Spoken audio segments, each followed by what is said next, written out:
अनामिका की सास पुष्पा अपनी बहू को कुछ खास पसंद नहीं करती थी और इसीलिए दोनों सास बहू में आए दिन झगड़ा होता रहता था।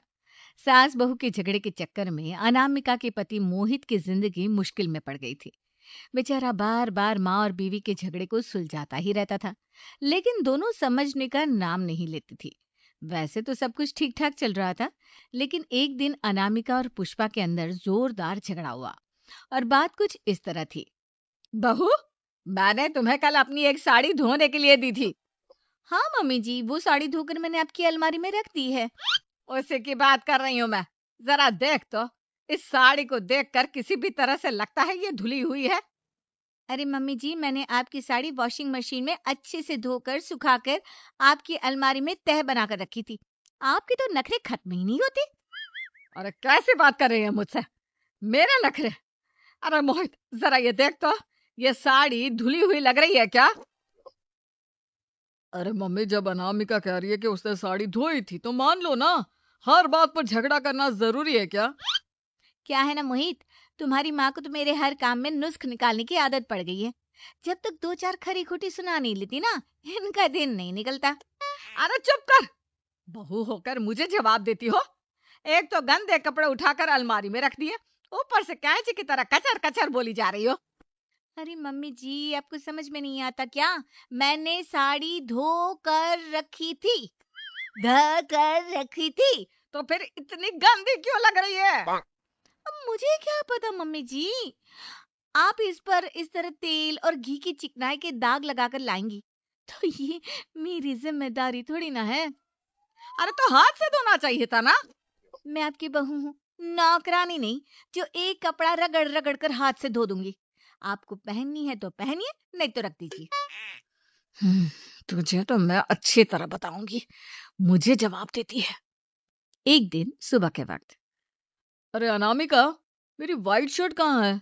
आज ऑफिस में बहुत बड़ा प्रेजेंटेशन है और मुझे वो व्हाइट शर्ट पहन कर जाना है। मुझे पता है, आपने मुझे 2 दिन पहले ही बता दिया था और आपकी शर्ट मैंने धोकर अच्छी तरह आयरन करके अलमारी में लगा दी है। जाइए वहां से ले लीजिए। अनामिका, ये तुमने क्या किया? ये देखो, शर्ट पर लिपस्टिक का दाग लगा हुआ है और ये तो एक जगह से जल भी गई है। नहीं नहीं मोहित, ऐसा नहीं हो सकता। मैंने तो तुम्हारी शर्ट ठीक से इस्त्री करके अलमारी में लगाई थी। तो फिर ये जल कैसे गई अपने आप? अलमारी में लटके लटके थोड़ी ना जल जाएगी। पर मोहित, मुझे अच्छी तरह याद है। देखो, अपनी गलती को छुपाने की कोशिश मत करो। और अगर शर्ट जल भी गई थी तो तुम्हें पहले बताना चाहिए था ना। मैं नई शर्ट लेकर आ जाता। अब ऐन वक्त पर शर्ट कहाँ से लेकर आऊं? मेरा इतना इंपॉर्टेंट प्रेजेंटेशन था, सब खराब हो जाएगा। अरे बेटा, क्यों परेशान होता है? ये देख, मैंने तेरे लिए पहले से ही एक नई व्हाइट शर्ट ला कर रखी है। लेकिन मम्मी, आप मेरे लिए व्हाइट शर्ट क्यों लेकर आई? अरे मुझे पता था तेरा प्रेजेंटेशन होने वाला है, और अपनी इस बहू पर तो मुझे बिल्कुल भी भरोसा नहीं। क्या पता मेरी साड़ी की तरह तेरी शर्ट भी गंदी करके रख देती। और देख, वही हुआ ना। बेटा, सारी टेंशन छोड़ और ये नई शर्ट पहन कर जा। थैंक यू मम्मी, आज तो आपने बचा लिया मुझे। कुछ दिनों के बाद, अरे अनामिका, जानती हो, ऑफिस में मेरा जो दोस्त है ना अमर, आज उसका बर्थडे है और उसे तुम्हारे हाथ का चॉकलेट केक बहुत पसंद है। थोड़ा सा बनाकर टिफिन में रख दो ना प्लीज। हाँ हाँ, क्यों नहीं।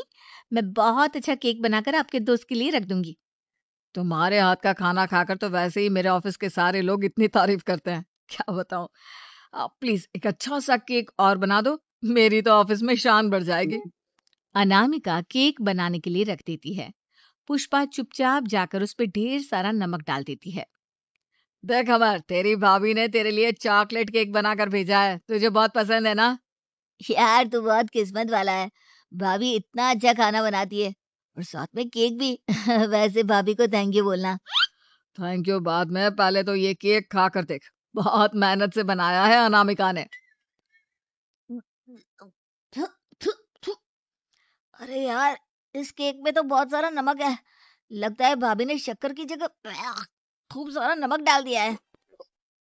अरे मोहित, तू तो अपनी बीवी की कुकिंग की बहुत तारीफ करता फिरता है। जरा पूछना अपनी बीवी से, केक में नमक कब से डलने लग गया। क्या यार, तुझे भी मेरा ही जन्मदिन मिला था बिगाड़ने के लिए। केक नहीं लाना था तो मत लाता। कम से कम मुझे इस तरह नमक वाला केक तो नहीं खिलाता। अरे नहीं यार, अनामिका ऐसा नहीं कर सकती। जरूर कुछ गड़बड़ हुई होगी।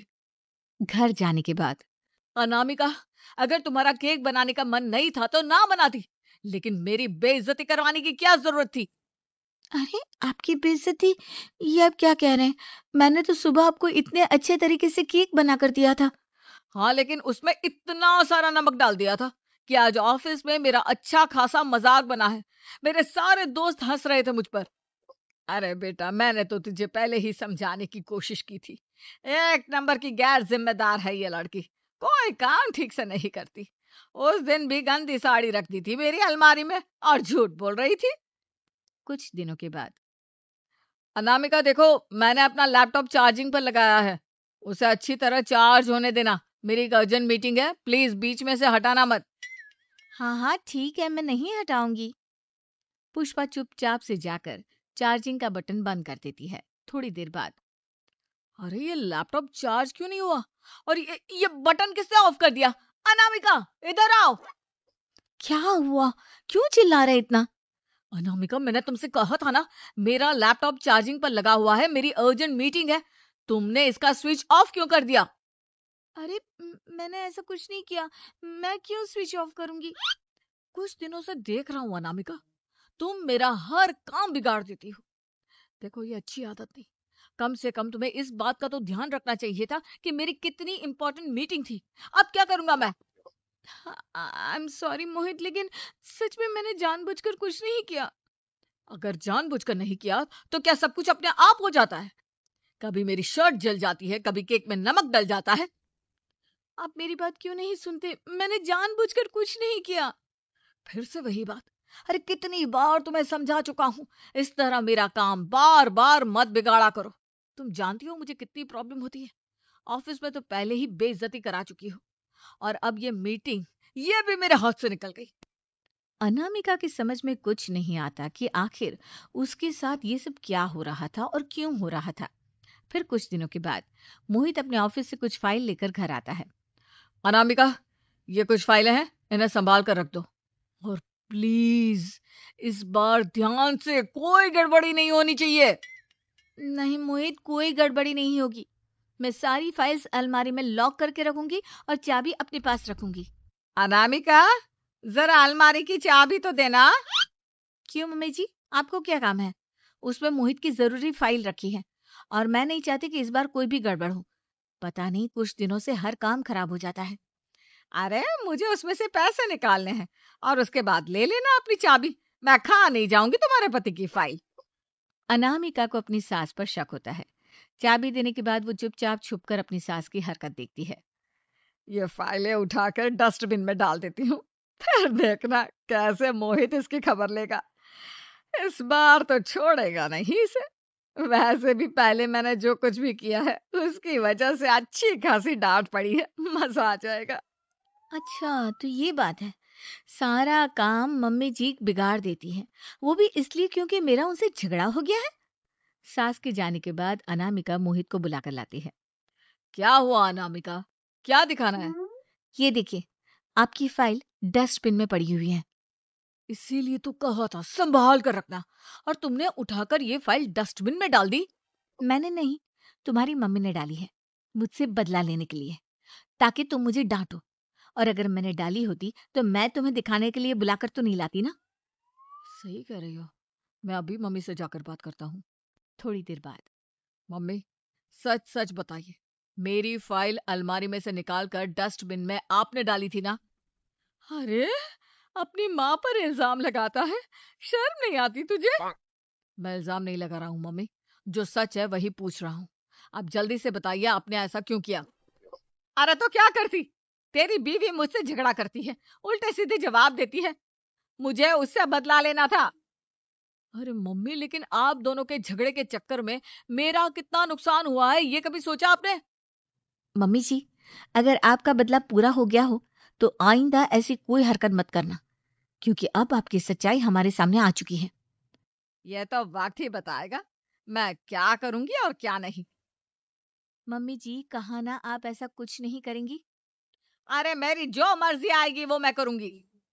मेरा सर घूम रहा है। सास बहू के झगड़े में मेरी जिंदगी का तो कचरा हो गया है, कचरा।